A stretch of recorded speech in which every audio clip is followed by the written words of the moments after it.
It was 2:41 a.m. when the window shattered. Kevin's hands froze over the medical scanner he'd been recalibrating. The cabin's dim light cast long shadows across the wooden floor, revealing fragments of glass sparkling like ice crystals against the darkness. Cold wind howled through the newly formed hole, carrying snow and the scent of pine. "Don't shoot," a voice gasped. "I need you." A figure collapsed through the broken window, landing heavily on the floor. Female. Alien. Her skin was a deep jade green that pulsed with an inner light. She wore what Kevin recognized as a biosensitive armor suit, military grade, the kind that responded to the wearer's physiology. Right now, it was bulging unnaturally around her pelvic region. The material stretched taut, like something was pushing outward from within. "Please," she whispered, her body convulsing. "Field medic. They said you could help." Kevin backed away instinctively. "I don't treat Zeri anymore." His scanner beeped a warning. Her core temperature was reading 110 degrees, dangerously high even for her species. "No choice," she gasped, dragging herself toward him. "Flare hitting critical. Need to release pressure." She reached for his hand, pulling it toward the swollen area between her legs. "Touch. Skin to skin. Only way." Kevin jerked back. "I can't just—" "Die then," she hissed, eyes rolling back as another convulsion hit her. "Let me die. But your scanner confirms pelvic gland overload." He glanced at the readout. She was right. Her biosigns showed an inflammatory cascade, hormonal markers spiking into red zones. Without intervention, systemic failure would follow within minutes. "Your suit," he said, kneeling beside her. "It's restricting the tissue expansion. I need to release the locks." Her fingers fumbled with a hidden clasp at her collarbone. "First, release here." Kevin found the lock mechanism, a smooth depression that yielded to the pressure of his thumb. The armor loosened slightly around her shoulders, but the bulge at her pelvis remained unchanged. "Not enough," she groaned. "Second lock. Waist." He located another clasp at her side, pressing it firmly. The suit relaxed further, revealing the contours of a slim bodysuit beneath. Her breathing eased slightly, but the scanner still flashed critical warnings. "Temperature dropping, but too slowly," Kevin muttered. "What's your name?" "Suena," she whispered. "Third lock. Hip joint." Kevin hesitated. "That's the primary seal. If I open it—" "Do it," she commanded through clenched teeth. "Need skin. Heat signature. On tissue." His medical training battled with uncertainty. The biosuit was clearly part of her body's regulatory system. Removing it entirely could have unpredictable consequences. "I don't understand what you need me to—" "No time!" she cried out, seizing his wrist with surprising strength. "Touch me there. Heat transfer will trigger resolution." Kevin's fingers found the third clasp, hidden in the seam along her hip. As it released, the armor fell away like liquid metal, pooling at her sides. Beneath it, the thin bodysuit clung to her form, soaked with sweat. The swollen area pulsed visibly, stretching the fabric. "Your core temperature is still too high," he said, scanning her again. "I need to administer—" "No drugs," she interrupted. "Touch only, skin against skin.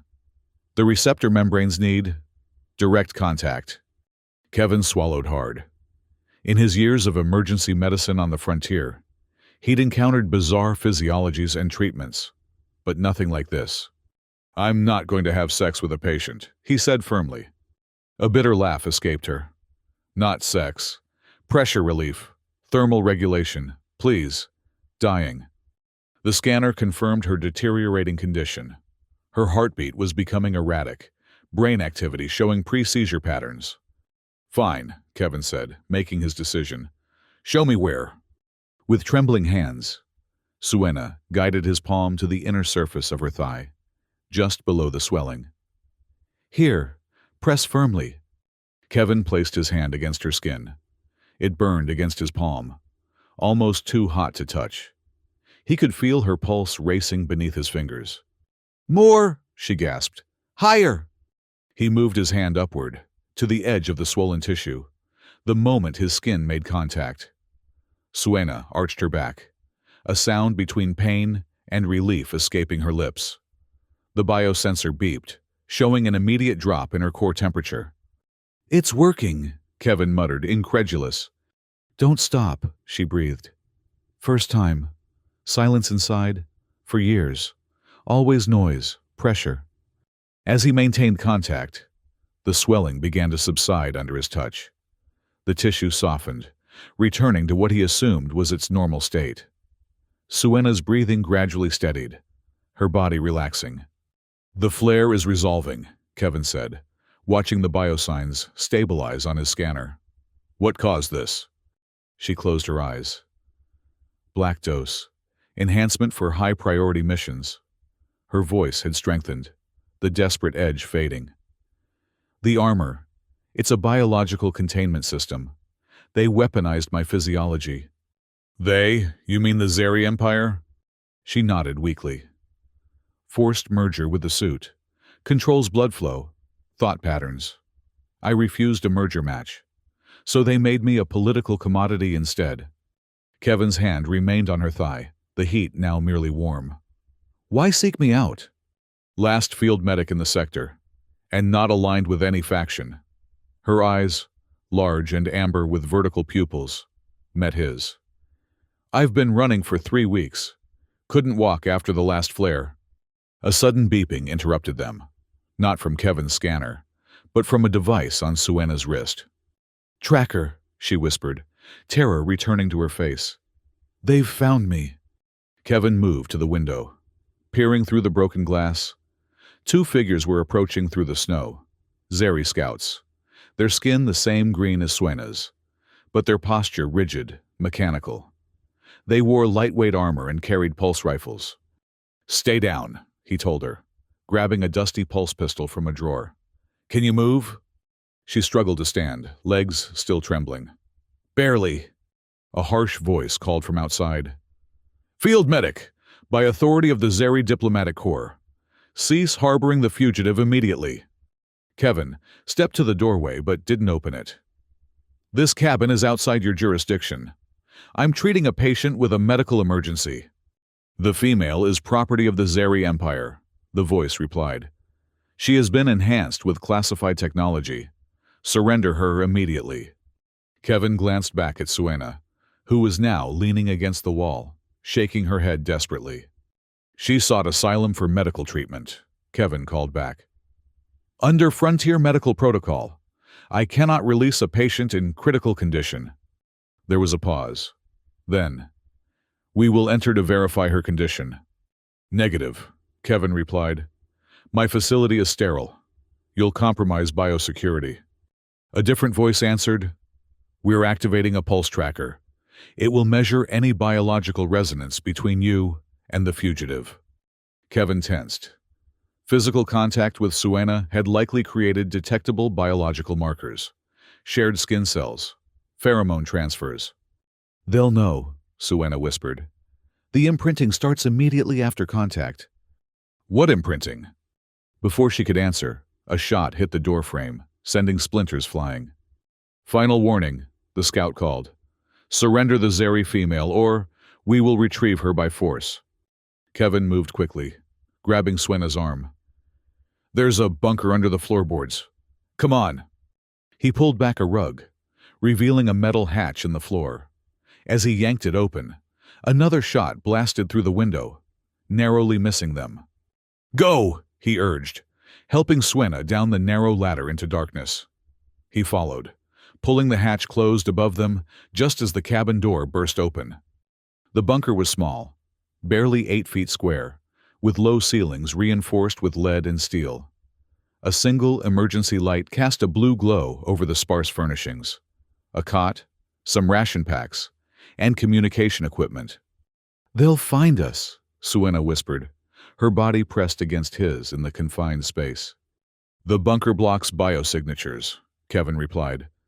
"Old military design, Unless they bring specialized equipment. We have time.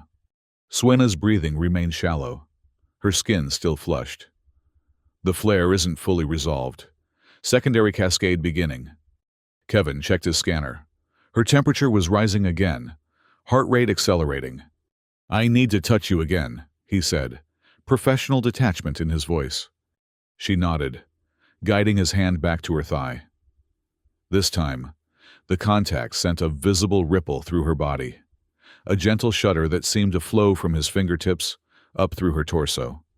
The armor enhanced sensitivity, she explained, seeing his reaction.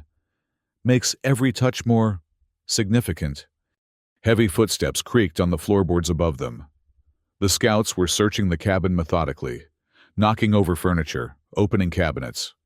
We need to be quiet, Kevin whispered, acutely aware of how close they were in the dim blue light. His hand remained on her thigh, feeling her pulse through her skin.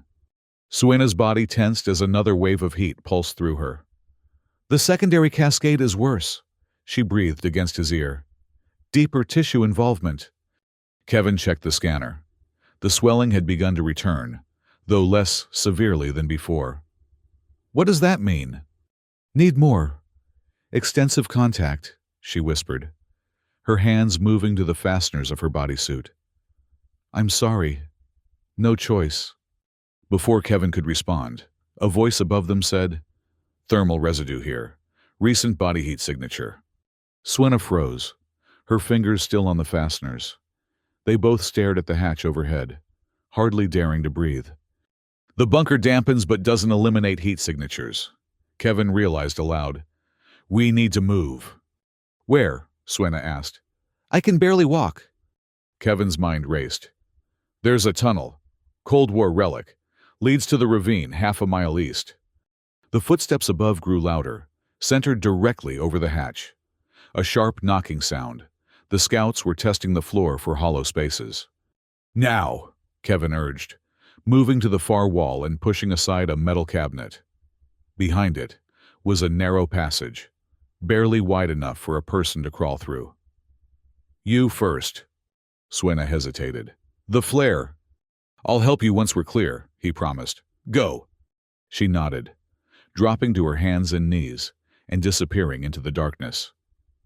Kevin followed, pulling the cabinet back into place behind them, just as a loud bang signaled the scouts had found the hatch. The tunnel was frigid, its metal walls covered with frost. They crawled in silence, listening for sounds of pursuit. After what seemed like an eternity, the passage widened, allowing them to crouch rather than crawl. A faint light appeared ahead. Exits just ahead, Kevin whispered. Leads to a ravine. We'll have some cover in the trees. Suena stopped suddenly, her body convulsing. Can't. Go further, she gasped. Flare.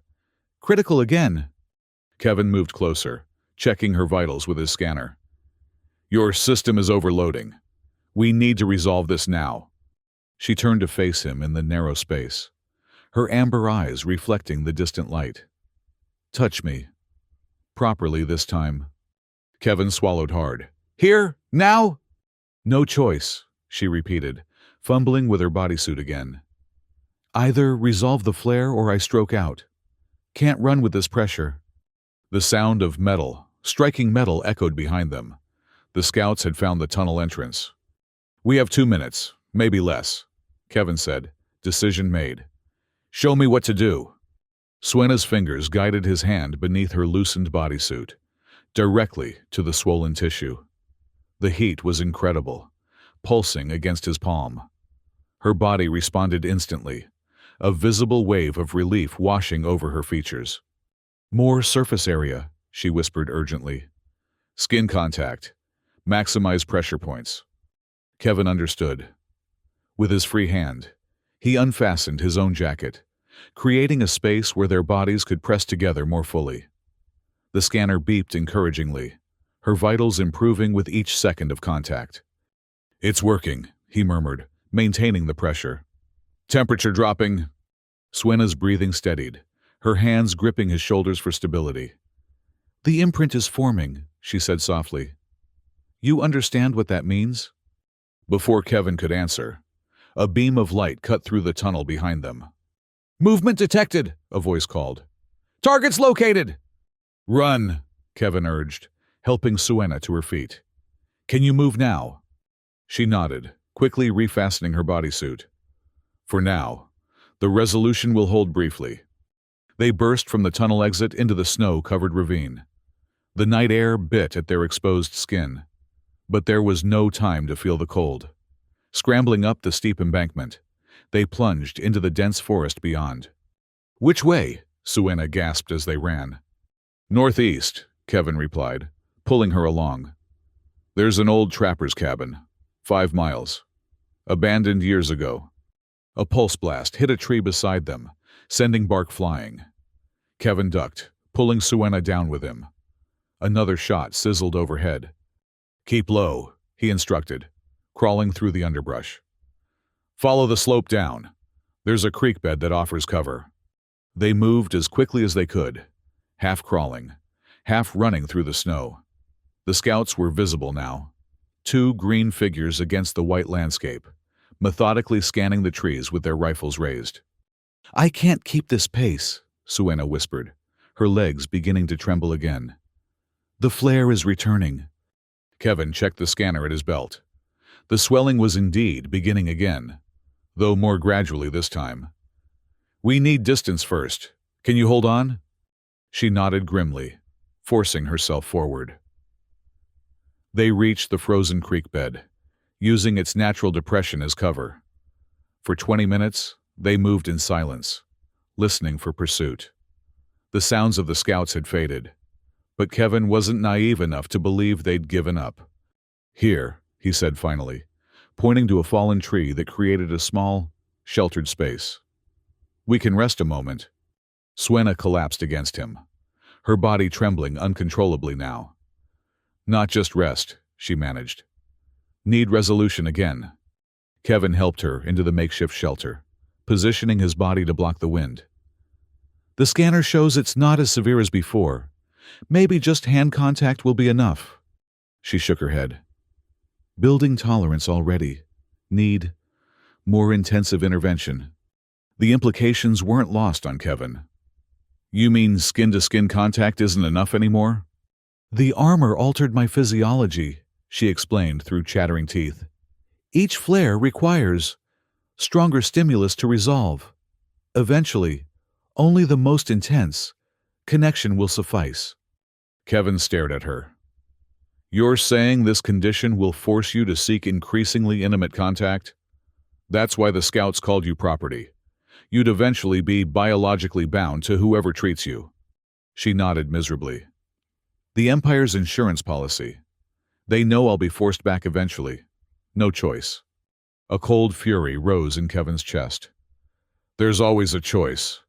He pulled off his jacket despite the freezing temperature, then his thermal shirt. We need to maximize contact. Core body temperature transfer. Suena's eyes widened. You understand what you're offering? Once imprinting progresses this far. I understand, he cut her off. You need this to survive, and I'm choosing to help. That's all that matters right now. He helped her remove the top portion of her bodysuit, exposing jade skin that seemed to glow from within. As their bare torsos pressed together, the effect was immediate. Her trembling subsided, replaced by a deep sigh of relief. Better, Kevin asked, holding her close. Yes, she whispered. But it's not just my condition responding. The imprinting. You'll feel it too. Emotional transference. Chemical bonding. Kevin was already feeling something. A strange warmth spreading from where their skin touched, moving deeper than mere physical sensation. It was as if her emotional state was filtering into his consciousness, her relief becoming his own. I feel it, he admitted. Is this how the armor controlled you? Yes, and no, she replied, her voice steadier now. The armor utilized the bonding mechanism but perverted it. Natural imprinting should be voluntary, mutual. What they did to me was forced. A sudden beeping from Kevin's belt scanner interrupted them. He checked it, frowning. They've activated wide-range bioscanners. They'll find us soon. Suena struggled to sit up. We need to keep moving. Your condition is stable enough, she insisted. For now. They continued northeast, moving as quickly as Suena's condition allowed. The forest grew denser, the trees providing better cover, but making progress more difficult. After another hour, they came to a steep cliff overlooking a narrow gorge. We need to cross, Kevin said, pointing to the other side. The cabin is about a mile beyond that ridge. Suena peered over the edge. Too steep to climb down and up. There used to be a rope bridge, Kevin replied, scanning the area. But it looks like it's collapsed. We'll have to find another way. A distant humming sound reached them, mechanical, rhythmic. Drone, Suena whispered, fear returning to her voice. Standard Merc Scout procedure, air support. Kevin pulled her back from the edge, into the cover of the trees. How good are their thermal sensors? Military grade. They'll find us within minutes in the open terrain. Kevin considered their options. The gorge stretched for miles in either direction. Crossing it was their best chance of escape. But without the bridge? The trees, he said suddenly. Some of these pines are over 100 feet tall. If one fell across the gorge... You want to cut down a tree? Suena asked incredulously. With what? Kevin retrieved his pulse pistol. Concentrated fire at the base. It's not elegant, but it might work. The humming grew louder. The drone was approaching rapidly. No time to debate, Kevin decided, selecting a tall pine near the edge. Help me clear the brush around the base. They worked quickly, Suena's strength clearly returning after their last contact. Once the trunk was exposed, Kevin adjusted his pistol to its highest setting. Stand back, he warned, taking aim at the narrowest point of the trunk. The pistol whined as it charged, then released a sustained beam that cut into the wood like a laser. The smell of burning pine filled the air. Hurry, Suena urged, glancing nervously at the sky. The drone... Almost there, Kevin replied, sweat beading on his forehead despite the cold. The trunk was now halfway severed, the tall pine beginning to creak ominously. The humming was directly overhead now. Through the canopy, they could see a metallic disc hovering, its sensors scanning the forest below. It's seen us, Suena gasped. With a final burst from the pistol, the trunk gave way. The massive pine began to fall, slowly at first, then gathering momentum as gravity took hold. It crashed down across the gorge, its top branches snagging on the opposite cliff face. Now! Kevin grabbed Suena's hand, pulling her toward their makeshift bridge. The drone descended rapidly, a red targeting beam locking onto them. They scrambled onto the fallen trunk, balancing precariously as they began to cross. The gorge yawned beneath them, at least 100 feet to the rocky bottom. Keep moving, Kevin urged as the drone fired its first shot, missing them by inches. They were halfway across when Suena stumbled, nearly falling. Kevin caught her arm, steadying her. The moment their skin touched, he felt a jolt of her panic and pain. The flare was returning. I can't, she gasped, clinging to him. The pressure, it's too much. The drone fired again, the shot splintering the trunk behind them. We're almost there, Kevin insisted, supporting her weight. Just a few more steps. They reached the far side just as the drone fired a sustained burst at the trunk, causing it to shift dangerously. Kevin pulled Suena onto solid ground as their bridge began to slide into the gorge. Run, he shouted, half carrying her into the trees on the other side. The drone hovered at the edge of the cliff, unable to follow, but continuing to fire into the forest. They ran until the sound of the drone faded, then collapsed in exhaustion against a large boulder. Suena was trembling violently again, her skin flushed with renewed heat. Scanner, Kevin gasped, fumbling with the device at his belt. The readings confirmed what he already knew. The flare was returning with greater intensity. Need resolution, Suena whispered, her voice strained. Now. Kevin looked around frantically. They were exposed here, with minimal cover, But Suena's condition wouldn't wait. "Here," he said, helping her behind the boulder where they'd have some shelter from the wind and prying eyes. "Tell me what you need." "Full contact," she managed, her fingers already working at the fastenings of her bodysuit. "Complete integration." Kevin understood. This was beyond medical treatment now. The imprinting had progressed to a point where only the most intimate connection would resolve the flare. "Are you sure?" he asked, even as he helped her remove the constrictive garment. Her amber eyes met his, clear despite her pain. "Yes, but you must understand, after this, the bond will be permanent. You'll be linked to me. My condition will become yours in many ways." Kevin thought of his solitary existence, the years of isolation in his cabin, the life he'd chosen after leaving the Rex Medical Corps. He'd built walls to keep the world out, to keep himself safe from emotional entanglements. Yet, here was Suena, a stranger, an alien, bringing chaos into his carefully constructed sanctuary. And instead of resenting the intrusion, he found himself drawn to her courage, her determination to escape a fate worse than death. "I understand," he said finally, "and I choose this." The connection that followed was like nothing Kevin had experienced before.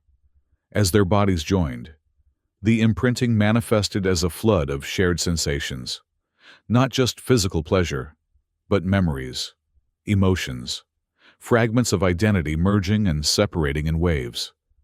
He felt Suena's childhood on a distant world, her training as a diplomatic courier, the horror of forced enhancement, the desperate flight across star systems. And she, in turn, experienced his past, the trauma that drove him from conventional medicine, the loneliness of his self-imposed exile, the emptiness he'd tried to fill with work and solitude. As the flare resolved, leaving them both breathless and entwined, Kevin realized that something fundamental had changed. The scanner showed Suena's physiology stabilizing completely, the swelling subsiding to normal parameters. But more than that, he felt her presence in his mind, not as an intrusion, but as a warm certainty, like remembering something long forgotten. "The imprinting," she whispered, touching his face with wonder. "It's complete." Kevin nodded, finding no words adequate to describe the experience. Instead, he helped her dress, then put on his own clothes. The immediate danger had passed, but they were still being hunted. "The cabin is close," he said finally. "We can rest there, plan our next move." The trapper's cabin was little more than a dilapidated shack, its roof partially collapsed on one side. But it offered shelter from the elements and, more importantly, from scanning technology. Kevin had stocked it years ago as an emergency fallback position, with basic supplies and communication equipment. As night fell, they huddled near a small fire, sharing a meal of reconstituted rations. The imprinting bond hummed between them, a constant awareness of each other's physical and emotional states. "Will the flares continue?" Kevin asked, watching Suena across the flames. She nodded.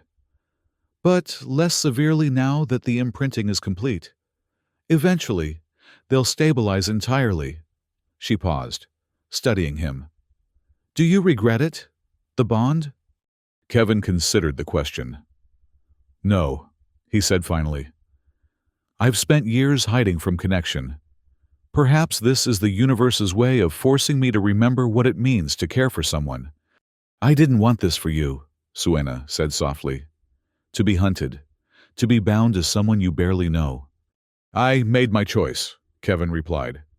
"The real question is what happens now. The scouts won't stop looking for you." "For us," she corrected. "The imprinting makes you equally valuable to them now. They'll want to study the bond, replicate it." Kevin's jaw tightened. "So we keep running? For how long?" Suena was silent for a moment. "There's another option. We fight back." "Against an empire?" "Against a specific division," she clarified. "The enhancement program is controversial even among the Zeri. If we could expose what they've done, the forced bonds, the weaponization of intimate physiology, There would be consequences. Kevin considered this. You mean gather evidence, documentation? Yes, and find others like me. I can't be the only one who escaped. For the first time since the window had shattered in his cabin, Kevin felt something like hope. Not just survival, but purpose. A cause worth fighting for. Then, that's what we'll do, he decided. But first, we need to disappear for a while. Somewhere they won't think to look. Suena moved closer, taking his hand. Through the bond, he felt her determination, her fierce will to live free. Where? The Northern Territories. Beyond the frontier settlements. I have contacts there, people who remember what the Rex Corps used to stand for before it became corrupted. You'd return to your old life, after running from it for so long? Kevin shook his head. Not returning. Building something new. He squeezed her hand. Something worth fighting for. 3 weeks later, Kevin waited in the bunker beneath his original cabin. The scouts had long since abandoned their search of the immediate area, convinced that their quarry had fled the sector. They'd left behind monitoring equipment, of course, but nothing that could detect the carefully shielded life signs of someone who knew what to look for. The hatch opened, letting in a swirl of snow and cold air. Suena descended the ladder, stomping snow from her boots. She carried a small device, which she tossed onto the table. Tracker, she announced. Deactivated. I am no longer merchandise. Kevin smiled, the weariness in his eyes not diminishing the warmth of his expression. Through their bond, he felt her satisfaction, her growing confidence. The Northern contact responded, he said. They'll meet us at the ridge in 2 days. Suena nodded, removing her outer garments. The bodysuit she wore now was different, adapted by Kevin to allow her physiology to function without the constraints of the military-grade armor. Her body had begun to recover from years of enhancement, finding a new equilibrium. The flare? He asked, though he could feel the answer through their connection. Manageable, she replied. I can control it now, direct the energy. It's becoming an asset rather than a liability. Kevin's scanner confirmed her assessment. The bond between them had stabilized her condition in ways he still didn't fully understand. His medical training provided theories, but this was beyond conventional medicine, a hybrid of biology, psychology, and something more ephemeral. Are you ready for this? He asked, gathering their minimal supplies. Once we leave, there's no coming back. We'll be fugitives, activists, whatever you want to call it. Suena approached him, placing her hand against his chest. Through the bond, he felt her certainty, her resolve. I've been property, she said simply. I've been a weapon. Now I choose what I become. She took his hand, interlacing their fingers. We choose. They emerged from the bunker into the snowy forest. The night was clear, stars shining with fierce brightness in the black sky. Hand in hand, they set off toward the northern ridge, 2 figures soon swallowed by the darkness between the trees. We won't disappear, Suena said as they walked.